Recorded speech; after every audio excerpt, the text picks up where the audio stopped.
ពេលខ្លះយើងធ្លាប់ប្រៀបធៀបជីវិតខ្លួនឯងជាមួយគេឧទាហរណ៍ថាខ្ញុំកើតមកក្រអត់មានសំណាងដូចគេអ្នកមានទេខ្ញុំកើតមកខ្មៅចมูกក៏ប៉ិតអត់ស្អាតដូចគេខ្ញុំអត់ឆ្លាតរៀនក៏អត់ប្រកែធ្វើការអត់ប្រកែដូចគេទេ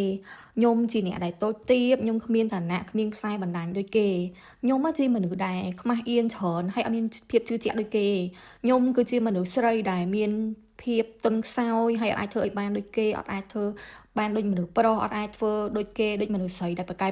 លាក់នឹងលាក់និយាយទៅគឺថាមហាប្រៀបធៀបយើងប្រៀបធៀបខ្លួនឯងលុះខ្សៃហ្មងដោយយើងអត់បានគិតទៅលើការផ្លាស់ប្ដូរផ្នត់កំណត់សកម្មភាពរបស់យើងឬក៏យើងត្រូវតែគិតថាយើងត្រូវតែកសាងបណ្ដាញឲ្យច្រើន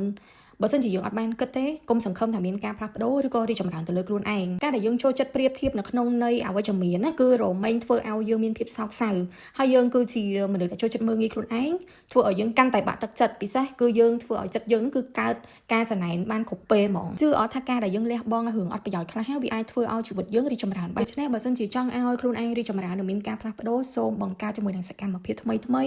សូមរស់ជាខ្លួនឯងចេះស្កប់ស្កល់នៅអ្វីដែលខ្លួនឯងមានយើងត្រូវតែចេះរៀនលើកទឹកចិត្តខ្លួនឯងចេះអភិវឌ្ឍខ្លួនឯងចេះអភិវឌ្ឍសមត្ថភាពខ្លួនឯងចេះធ្វើឲ្យខ្លួនឯងមានភាពគេហៅថាក្តីសុខជាមួយនឹងអាសកម្មភាពតិចតួចដែលយើងមើលឃើញនឹងមុខជាមួយនឹងអាសកម្មភាពប្រចាំថ្ងៃរបស់យើងពីព្រោះចុងក្រោយគឺមានតែខ្លួនឯងទេ